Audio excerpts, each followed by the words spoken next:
اللهم صل على محمد وعلى محمد. أعوذ بالله من الشيطان الرجيم. بسم الله الرحمن الرحيم. قال الله تعالى في القرآن المجيد. بسم الله الرحمن الرحيم.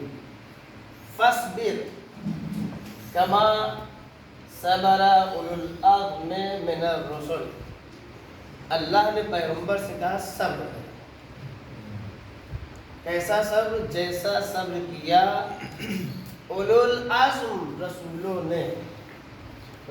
رسولوں نے جیسا صبر کیا آپ بھی صبر کریں، کیونکہ اللہ کو صبر سب سے زیادہ پسند ہے. سارے جو ہے جن لوگوں نے کامیابی کی راہ پر چلے اور کامیاب ہوئے، بغیر صبر کے کوئی کامیاب نہیں ہو سکتا ہے. اس لیے کہ راستے میں مشکلات بہت آتی ہیں. آپ آگے بڑھیں گے تو مشکلات بہت آئیں گی. ترقی کرنے میں جو ہے ترقی کا راز صبر. جب تک آپ صبر نہیں کریں گے آپ آگے نہیں بڑھ سکتے. آپ کو بلندیوں تک پرواز کرنا ہے، کامیاب ہونا ہے تو آپ کو صبر کرنا ہے. آپ تو بزنس مین، تجارت کرنے والے افراد ہیں، جب تک آپ صبر کا دامن نہیں تھامیں گے کامیابی حاصل نہیں ہو سکتی ہے. ایسے ایسے لوگ آپ سے آ کر کے جو ہے دکان پر گفتگو کرتے ہیں کہ آپ لوگ ایسا روز واقع ہوتا ہوگا کہ دل کہتا ہے کہ اس کو بھگا دیں، لیکن کیا بھگاتے ہیں؟ نہیں، صبر کرتے ہیں، کیونکہ کسٹمر ہے.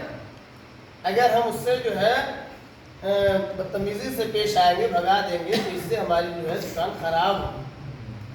آپ صبر کرتے ہیں. بہت سے روزانہ کا یہ مشاہدہ ہے نا، روزانہ کا مشاہدہ صبر کرتے ہیں. کیوں؟ صبر میں ہی کامیابی، صبر میں ہی میٹھا پھل ملتا ہے. یہ طریقہ انبیاء ہے، یہ روش تبلیغ ائمہ ہے. ائمہ کی سیرت صبر میں ہے، انبیاء کی سیرت صبر. کامیابی کا راز صبر، ترقی کا زینہ صبر میں. بلندیوں پہ پرواز کریں گے تو وسیلہ صبر. بغیر صبر کے اللہ نے خاتم الانبیاء سے کہا ہے پیغمبر آپ صبر کریں، جیسا کہ اولو العزم پیغمبروں نے صبر کیا ہے. آپ اپنی زندگی میں صبر کا دامن تھام لیں گے تو کامیاب. دو ہی چیز زندگی میں ہے ہی انسان کے، ایک صبر ہے تو دوسرے شکر ہے. بغیر اس کے نہیں ہو سکتا ہے. محمود غزنوی نے ایاز سے کہا اپنے غلام سے انگشتری دیا اور کہا جا اس پر جو ہے وہ تحریر لکھوا کے لاؤ. کہا اس کی یہ تحریر لکھواؤ کہ جس سے خوشی میں مجھے سکون ملے اور غم میں بھی مجھے سکون ملے. خوشی میں بھی ایسا نہ ہو کہ میں خوش ہو جاؤں تو یاد خدا سے غافل ہو جاؤں، اور غم آئے تو بھی ایسا نہ ہو کہ میں بھول جاؤں.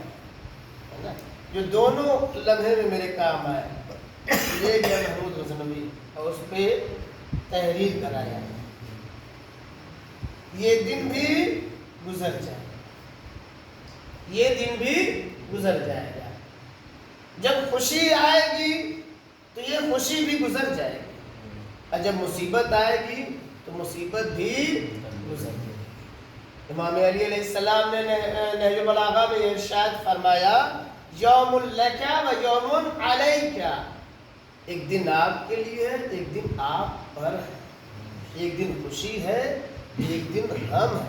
دو ہی دن ہوتا ہے انسان کا، ہے نا. مصیبت میں ہوتا ہے یا خوشی میں ہوتا ہے، دونوں گزر جاتا ہے. لیکن دونوں میں ایسا نہ ہو کہ خدا بھول جائے. خوشی میں بھی اتنا مست مگن ہو جائے کہ نہ نماز کی پرواہ نہ خوف خدا، ہے نا. گناہ و معصیت خوشی میں زیادہ ہوتا ہے، اور مصیبت میں بہت بڑا متقی و پرہیزگار ہے. سارا تقویٰ آپ کو دیکھنا ہے تو مصیبت میں دیکھیں تب خدا یاد رہتا ہے. نہیں، دونوں دن گزر جائے، ایسا نہیں کہ رہ جائے. اس لیے انسان کو ایسے حالات میں صبر کرنا چاہیے. خوشی میں بھی صبر کرے، یعنی اپنے نفس کو کنٹرول کرے.